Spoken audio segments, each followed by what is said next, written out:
Assalamualaikum warahmatullahi wabarakatuh.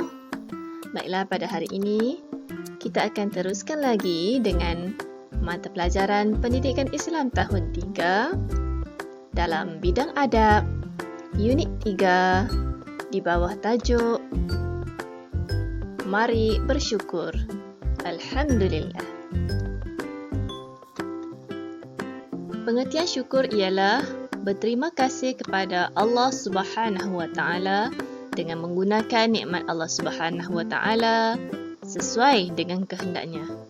Jadi kata kunci di sini ialah syukur ini bermaksud berterima kasih kepada Allah, menggunakan nikmat Allah mengikut kehendaknya. Maksudnya mengikut kehendaknya ini ialah kita menggunakan nikmat yang Allah berikan kepada kita dengan cara ke arah kebaikan. Okey, kita teruskan. Kita akan lihat pula konsep syukur. Konsep syukur ialah mengungkapkan pujian kepada Allah Subhanahu Wa Taala melalui lidah, mengakui nikmat Allah Subhanahu Wa Taala dengan hati dan menggunakan segala nikmat itu mengikut kehendaknya. Okey, jadi kata kunci di sini ialah memuji Allah melalui lidah, mengakui nikmat Allah dengan hati dan menggunakan segala nikmat itu mengikut kehendaknya. Maksudnya, kita bercakap benda-benda yang memuji kepada Allah dan kita mengakui dalam hati kita akan segala nikmat yang Allah berikan itu adalah dengan kekuasaannya dan kita gunakan segala nikmat itu mengikut kehendaknya ke arah kebaikan. Okey, kita lihat. Dalil nakli yang terdapat di dalam Al-Quran ialah A'udzu billahi minasyaitonir rajim. Wa idz ta'adzana rabbukum la in syakartum la azidannakum. Okey, maksudnya apa? Ingatlah ketika Allah memberitahu bahawa demi sesungguhnya jika kamu bersyukur, nescaya aku akan tambah nikmatku kepada kamu. Dalam surah Ibrahim, dia telah menyatakan bahawa kalau kita lagi bersyukur, maka Allah akan tambahkan lagi nikmat kepada kita. Okey, terdapat 3 cara bersyukur yang kita perlu buat. Okey, yang pertama ialah macam mana kita nak bersyukur kepada Allah Subhanahu Wa Taala. Kita lebih-lebih lagi kena bersyukur kepada Allah ni lebih banyak lagi daripada kita bersyukur kepada manusia dan alam sekitar. Sebab apa? Sebab Allah yang menjadikan kita, Allah lah yang memberikan nikmat kepada kita dan Allah juga yang memberi banyak rezeki kepada kita. Kan? Okey. Yang kedua, macam mana cara kita nak bersyukur kepada manusia? Iaitu ahli keluarga kita, adik-beradik kita, kepada kawan-kawan dan orang-orang di sekeliling kita. Dan yang ketiga, macam mana kita nak bersyukur dengan alam sekitar? Alam sekitar ni, apa dia? Kawasan sekeliling kita. Pokok-pokok, tumbuh-tumbuhan, segala yang benda yang tumbuh di sekeliling kita. Maksudnya, kalaulah alam sekitar ni tak wujud, kita tak akan dapat merasai apa? Oksigen yang kita dapat tu daripada tumbuh-tumbuhan jugalah.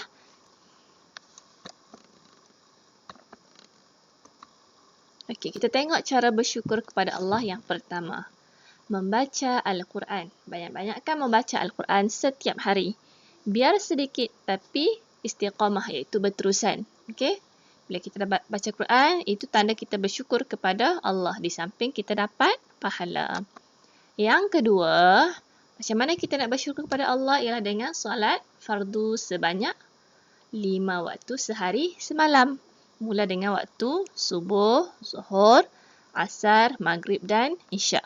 Okey. Ini adalah talian kita. Nombor telefon kita nak jumpa Allah. Jadi kalau kita tak bersyukur kepada Allah, kita tak solat, macam mana Allah nak memberikan rezeki kepada kita? Okey? Dapat faham? Cara bersyukur kepada Allah yang ketiga ialah selalu menyebut Alhamdulillah. Maksud Alhamdulillah ini ialah segala puji bagi Allah. Maksudnya kita puji Allah. Kita menyatakan syukur kita kepada Allah dengan cara memuji-muji Allah. Dan yang keempat ialah qanaah dalam kehidupan. Maksud qanaah ini ialah berasa cukup dengan apa yang ada. Apa yang ada dalam hidup kita ni kita rasa dah cukup lah. Jadi kalau Allah bagi lebih tu, itu satu kelebihan lah. Walaupun kita dalam keadaan, contohnya kita dalam keadaan kemewahan yang banyak. Macam mana kita nak qanaah dalam kehidupan? Berpada-padalah dalam kehidupan tu menggunakan harta yang kita ada. Maksudnya tidak bermewah-mewah secara berlebihan sehingga menyebabkan membazir. Kita akan pergi pula kepada cara bersyukur kepada manusia. Yang pertama, menghargai orang lain. Siapa yang ada di sekeliling kita, kita kena menghargai mereka. Contohnya, orang yang terdekat dengan kita ialah ibu bapa kita, adik-beradik kita, abang, kakak, dan juga orang lain. Contohnya jiran-jiran kita, kawan-kawan kita. Yang kedua ialah selalu bersedekah. Okey, bila kita selalu bersedekah, kita akan dapat pahala. Secara tak langsung, kita juga dapat membantu orang yang dalam kesusahan. Yang ketiga ialah membantu orang yang memerlukan. Apakah maksud membantu orang yang memerlukan? Maksudnya kalau orang tu dalam kesusahan ataupun kesulitan, mana-mana keadaan yang dia perlukan bantuan, kita boleh bantu. Okay, contohnya kita nampak ada orang nak berjalan, seorang nenek tua berjalan bertongkat. Jadi nak melintas jalan tu susah, kita pun tolong papah nenek tersebut untuk melintas jalan. Itu adalah salah satu contoh macam mana kita nak membantu orang yang memerlukan. Yang keempat, cara bersyukur kepada manusia ialah menghindari perasaan dengki. Sebagai seorang manusia, hamba Allah yang sama saja di muka bumi ini, cubalah kita jauhkan diri daripada perasaan hasad dengki. Hasad dengki ni maksudnya kita rasa tak puas hati dengan orang lain. Dia tengok orang tu lebih sikit pada kita, kita rasa apa? Kita rasa iri hati. Tengok orang tu berjaya sikit, kita rasa tak puas hati. Kita, kenapa dia je dapat? Kenapa saya tak dapat? Okey, cuba jauhkan perasaan dengki ni. Sebab apa? Sebab setiap manusia ni Allah memberi nikmat kepada mereka ni tak sama. Dan cara kita nak bersyukur kepada Allah ni lah yang menentukan macam mana kita akan dapat nikmat tersebut. Okey. Okey, yang ketiga kita lihat pula macam mana cara untuk bersyukur kepada alam sekitar. Yang pertama, tidak membazir. Okey, jangan membazir. Kita dapat makan makanan yang berkhasiat setiap hari, tak putus-putus, makan ayam goreng, mi goreng, nasi lemak. Kalau ada makanan, makan sampai habis. Jangan tinggal sikit-sikit. Itu adalah satu bentuk pembaziran. Kalau kita membazir, apa jadi? Makanan tak habis tu kita buang merata-rata. Jadi mengotorkan alam sekitar. Kan? Okay, yang kedua, selalulah menjaga kebersihan. Okay, kebersihan apa? Kebersihan diri kita, kebersihan rumah kita, kebersihan di mana-mana saja kita lihat kawasan yang kita berada. Sebab apa? Sebab Islam ni sangat mementingkan kebersihan. An-nazafatu minal iman. Kebersihan ini adalah sebahagian daripada iman. Bukti kita ini orang beriman ialah kita menjaga kebersihan. Tengok, cek balik kuku kamu. Kuku panjang ke tidak? Kalau diri sendiri pun tak terjaga, macam mana kita nak jaga sekeliling kita? Okay, jaga dulu diri kita, baru kita tengok kepada orang lain. Okay? Yang ketiga, macam mana nak bersyukur kepada alam sekitar? Dengan melakukan pemuliharaan. Apa maksud pemuliharaan? Pemuliharaan tu maksudnya kita membaik pulih lah. Kita tengok pokok tu dah tumbang, kita baiki balik, tanam semula, memelihara pokok tersebut supaya tidak pupus, supaya tidak rosak. Okey. Yang keempat, mengurangkan pencemaran. Okey, kalau boleh kita elakkanlah, kurangkanlah pencemaran dalam bentuk apa? Pencemaran banyak bentuk kan? Pencemaran air, pencemaran udara. Sama-sama kita cuba mengurangkan kadar pencemaran supaya udara yang kita hirup ini sama-sama kita dapat berkongsi udara yang segar. Okey, tadi kita dah tengok cara-cara bersyukur kepada Allah, kepada manusia dan alam sekitar, kan? Ada berapa bentuk cara bersyukur? 3 bentuk. Okey, sekarang kita akan lihat 6 kepentingan mengamalkan sifat syukur. Yang pertama, ia akan memberikan kekuatan dan ketabahan dalam diri kita. Bila kita selalu bersyukur, kita akan sentiasa kuat. Contohnya, kita tengok orang tu susah, tapi kita bersyukurlah, kata, kita rasa diri kita susah, tapi kita tengok orang yang lagi susah dari kita, ia akan memberikan kita satu kekuatan supaya kita ni lebih tabah dan sentiasa berusaha untuk pertingkatkan diri agar lebih berjaya. Yang kedua, rajin mengerjakan amal soleh.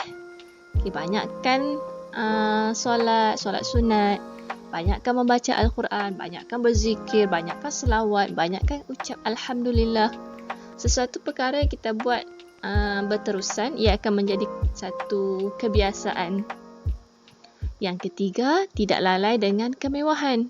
Walaupun kita hidup dalam keadaan yang mewah, walaupun tak mewah macam orang lain, maksudnya dia cukup apa adanya, cukup makan, cukup pakai, dapat duduk di tempat tinggal yang selesa, tempat tinggal kita berbumbung, bila hujan tidur tak basah, bila masak tak perlu masak gunung dapur kayu dah.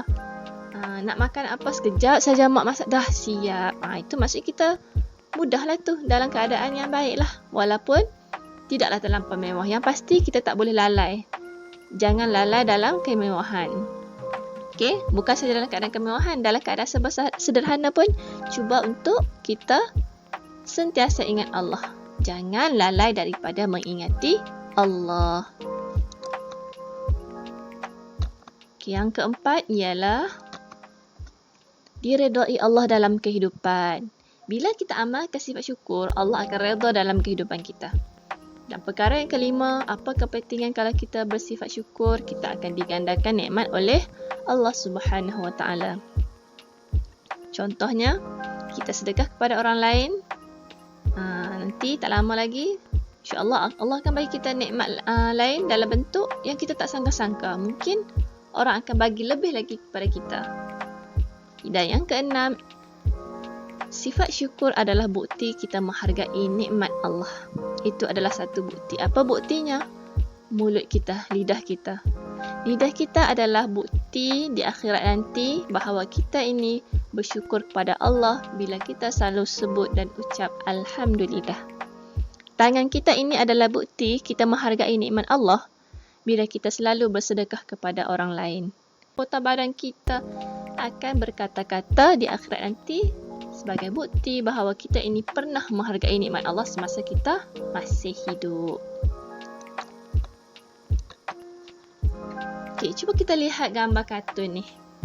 Kalaulah kita lihat berapa je yang kita ada.